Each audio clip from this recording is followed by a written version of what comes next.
और अब बात नई राष्ट्रीय शिक्षा नीति की, जिससे देश की शिक्षा व्यवस्था में तेजी से क्रांतिकारी बदलाव आ रहा है। केंद्र सरकार की नई शिक्षा नीति का लक्ष्य बच्चों की शिक्षा को सिर्फ किताबों तक सीमित रखना नहीं है, बल्कि उनकी रुचि, उनकी क्षमता के हिसाब से भविष्य का निर्माण करना और निर्धारण करना है। नई शिक्षा नीति ने छात्रों के भविष्य निर्माण के लिए नए दरवाजे कैसे खोल दिए, हम आपको इससे जुड़ी रिपोर्ट दिखा रहे हैं।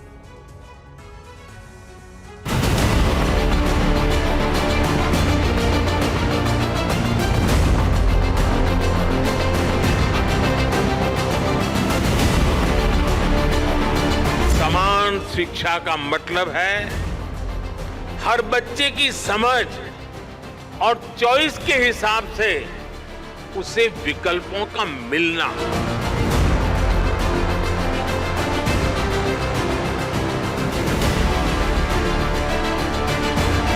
भारत में पढ़ाई के लिए जरूरी संसाधनों का गैप भी तेजी से खत्म हो रहा है।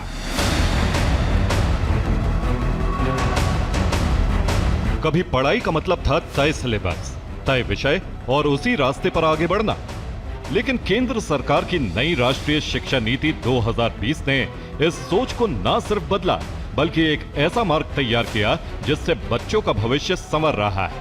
पहले बच्चों की शिक्षा किताब और परीक्षाओं तक सीमित थी, लेकिन नई शिक्षा नीति ने बच्चे की रुचि, उसकी क्षमता, उसकी क्रिएटिविटी और उसके भविष्य के करियर पर फोकस किया।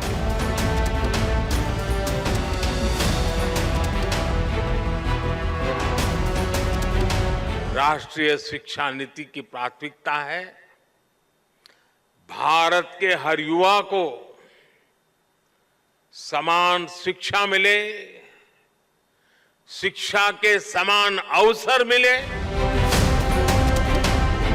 नई राष्ट्रीय शिक्षा नीति के तहत भारतीय शिक्षा व्यवस्था में आमूलचूल परिवर्तन को ध्यान में रखकर कई बदलाव किए गए हैं,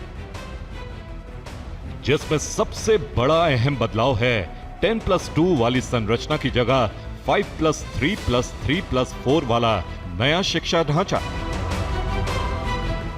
अब सवाल यह उठता है कि आखिर यह है क्या? इसे कुल 4 चरणों में बांटा गया है। पहला है आधारभूत चरण, जिसकी समय सीमा 5 साल है। इसमें 3 साल प्री स्कूल और कक्षा 1-2 शामिल है। दूसरा चरण है प्रारंभिक चरण, इसकी समय सीमा 3 साल की है। इसमें कक्षा 3 से कक्षा 5 तक की शिक्षा शामिल है। तीसरा चरण है मध्य चरण, जिसकी समय सीमा है 3 साल। इसमें कक्षा 6 से 8 तक की शिक्षा शामिल है। वहीं चौथा और आखिरी है माध्यमिक चरण, जिसकी समय सीमा 4 साल की रखी गई है। इसमें कक्षा 9 से लेकर 12वीं क्लास तक की शिक्षा शामिल है। यानी नई शिक्षा नीति के तहत 3 से 18 साल तक की पढ़ाई को सरकार ने बच्चे के मानसिक विकास के हिसाब से 4 चरणों में बांटा है। इस बदलाव का मकसद सिर्फ क्लास की गिनती बदलना नहीं है, बल्कि पढ़ाई का बोझ घटाना और सीखने का तरीका बदलना है। राष्ट्रीय शिक्षा नीति का बड़ा असर देखने को मिल रहा है। हम लोगों ने ये किया था कि हम लोग बड़ी कम उम्र से ही इनको बैगलेस अटैचमेंट टू इंडस्ट्री कराएंगे। तो हमारे बच्चे 3री क्लास 4थी क्लास से ही 10 दिनों तक हर साल जाकर के ऐसे ऐसे लोगों के साथ काम करते हैं, उनको देखते हैं, उनको ऑब्जर्व करते हैं कि वो क्या करते हैं। सिर्फ इतना ही नहीं, अब उच्च शिक्षा के क्षेत्र में भी इस नीति के तहत क्रांतिकारी बदलाव देखने को मिल रहे हैं। नई शिक्षा नीति ने बच्चों के विकास और रुचि को ध्यान में रखकर अपने हिसाब से पाठ्यक्रम चुनने की आजादी भी दी। अभी तो मेरा 3rd ईयर कंप्लीट हुआ है, तो अब मैं 4th ईयर के लिए एडमिशन लेने आया था। 4th ईयर में रिसर्च विद अपनी जो ऑनर्स की डिग्री कंप्लीट उसके साथ रिसर्च करूंगा। अगर मुझे 4 साल की अगर मेरी डिग्री पूरी हो जाएगी तो मैं मेरे पास काफी सारे अपॉर्चुनिटीज है अब्रॉड में जाके पढ़ने के। एनईपी के अंदर हम 3rd ईयर के बाद अगर 4th ईयर कंटिन्यू करते हैं तो उसके बाद हम डायरेक्टली हम पीएचडी वगैरह में एडमिशन ले सकते हैं नीट जेआरएफ के थ्रू। नई शिक्षा नीति ने इन 3 छात्रों की जिंदगी में बड़ा बदलाव लाया है और ऐसे ही न जाने कितने बच्चे इस नई शिक्षा नीति का लाभ उठा रहे हैं। कॉलेज में दाखिला लेने वाला एक छात्र पहले 3 साल की बैचलर डिग्री पूरी करता था। उसके बाद मास्टर्स और फिर पीएचडी या शोध के लिए जाता था। लेकिन नई शिक्षा नीति ने उन्हें बेहतर विकल्प दिया है।